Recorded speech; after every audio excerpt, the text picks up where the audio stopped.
Why hello there, it's the Comics Kid 2099, and I'm here to do a review of a graphic novel. Which graphic novel? It is Young X-Men Final Genesis. This is the first of 2 volumes from the series Young X-Men. This book spun out of the events of Messiah Complex and was actually picking up several of the characters from New X-Men before the events of Messiah Complex. Before I get on to the review, first I want to sum up what happens here. I guess I should mention right now that there will be spoilers aplenty in this review. That's always how I roll. So, if you don't like spoilers, or if you want to read this book first, then I suggest clicking the off button on this video. Cyclops comes and gathers several of the former students of the school and tells them that he needs a team to go and assassinate the Brotherhood of Evil Mutants. The twist? According to Cyclops, the Brotherhood consists of the former New Mutants from the 1980s. You know, Cannonball, Sunspot, Mirage, Karma, those guys. And, as we find out, this is not really Cyclops. This is in fact Donald Pierce, and he wants these students who he can easily manipulate with an image inducer to go kill these people who he's hated for a very long time. So if Donald Pierce is pretending to be Cyclops throughout this entire story, then that means that the real Cyclops basically just forgot that he had all these young mutants at the school, and then he just kind of let them go their separate ways after the events of Messiah Complex. Now, I already mentioned in my review of Messiah Complex that it makes absolutely no kind of sense for Cyclops to disband the X-Men.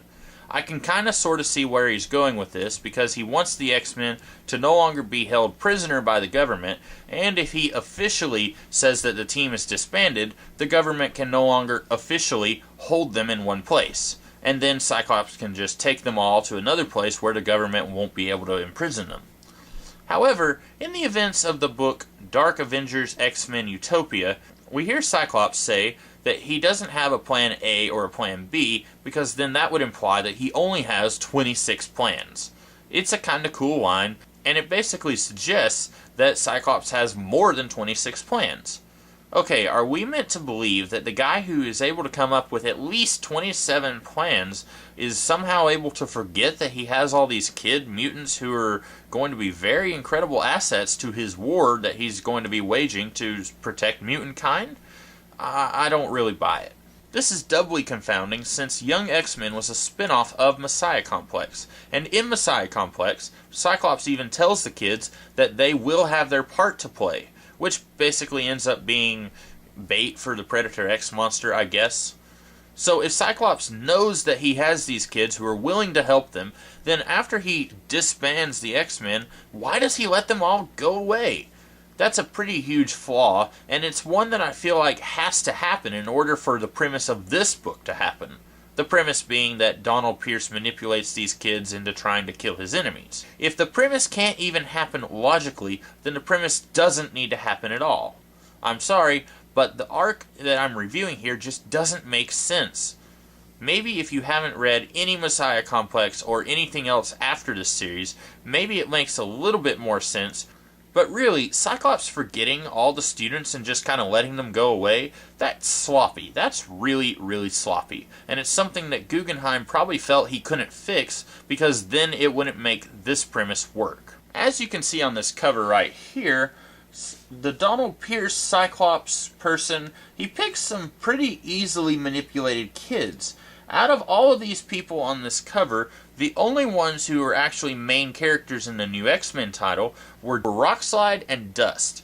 Both of them were part of the main team in New X-Men. The rest of these guys, people like Blindfold and Wolf Cub, they were not really major characters. They were there kind of in the background, but they weren't part of the main team of students. And then you have characters like Ink and Graymalkin and later Cypher, and they were completely new creations for this book. So, Cyclops comes and tells Rockslide and Blindfold that he's putting together a team, and he needs these specific characters: Wolf Cub, Rockslide, Dust, Blindfold, etc. Actually, he tells Rockslide that Blindfold is not part of his plan, but then Rockslide insists, and she comes along. Now, really, Rockslide has never been portrayed as a very intelligent character, but shouldn't he be wondering, where's Surge? Where's X-23? Where's Elixir? Where are the 3-in-1 girls? Now I know this is a relaunch of a canceled title, and if you bring all of the characters from the new X-Men series into this series, it's not really going to feel like there was any purpose in canceling that title. It's just going to feel like you renumbered it and put a different name on it. So, from the point of view of the creators, I can easily kind of see why they're not using all of the characters from the previous series. In a way, it's kind of like how New Mutants was canceled in the early 90s and became X-Force. The team wasn't going to include all of the previous New Mutants who had left the team for various reasons, because then you might as well just call it New Mutants 2.0. On the other hand, where is Surge? Where is X-23? Where is Hellion? Where is Elixir? Where are all of these students who are not being used right now? This is really problematic, and I feel like it's something that Dust or Rockslide should have asked Cyclops at some point before being manipulated so easily. Now, it actually does make sense that Donald Pierce would not want all of these people, especially Blindfold, who he tells Rockslide that she can't come because she's not part of the plan, because, in theory, she would be able to see through his disguise with her precognitive powers or whatever. So it makes sense that he wouldn't go and recruit these people, but it doesn't make sense that the students he does recruit aren't asking him, hey, why aren't you bringing Anole or Surge? Why aren't you bringing those guys? One character who I really felt like didn't have any purpose in this story is, sadly, Wolf Cub. Before this book, he had never really been fleshed out at all. He was always a background kid who was just there but wasn't really part of the main team. And all I can really say is, I guess the only reason that Mark Guggenheim even used him was to kind of motivate this team to keep going. You know, the death of a compadre makes you feel like you need to work twice as hard because that's what he would have wanted. However, Wolf Cub is maybe the single character who you shouldn't use as cannon fodder to manipulate the rest of the team into working together harder.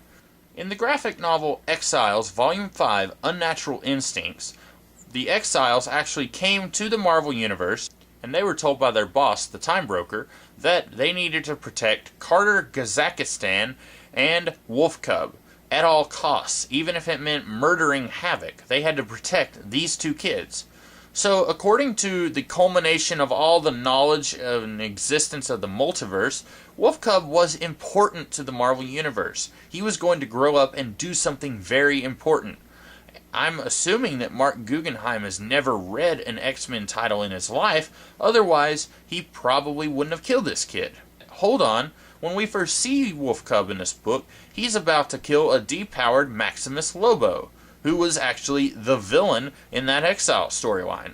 So Guggenheim was at least aware of that book, yet he blatantly kills Wolf Cub as if he doesn't really matter and the Exiles guy was just lying. I don't know, maybe he was lying, but I don't really like that idea either.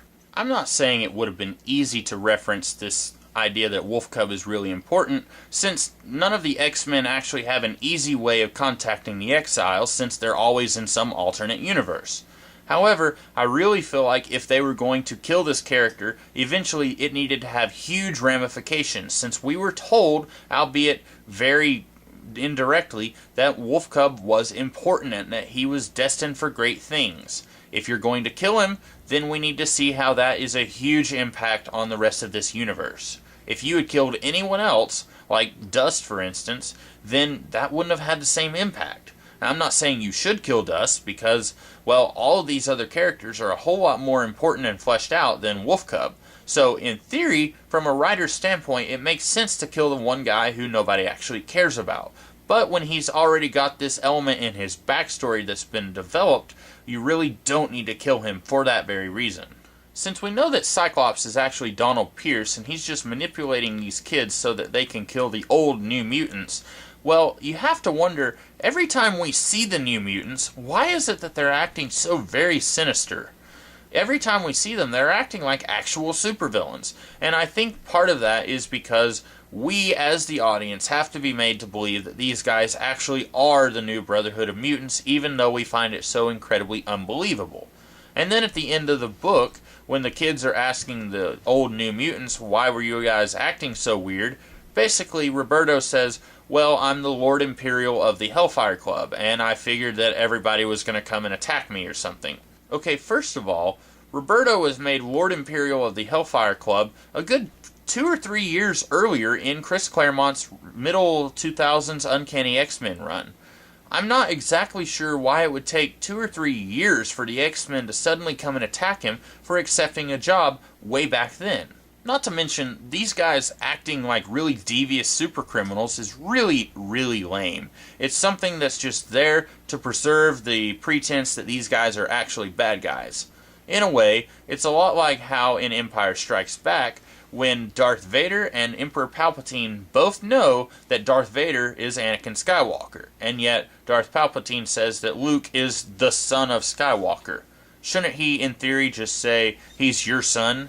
I mean, the only reason that scene was written in that way was to, again, preserve the illusion for the audience.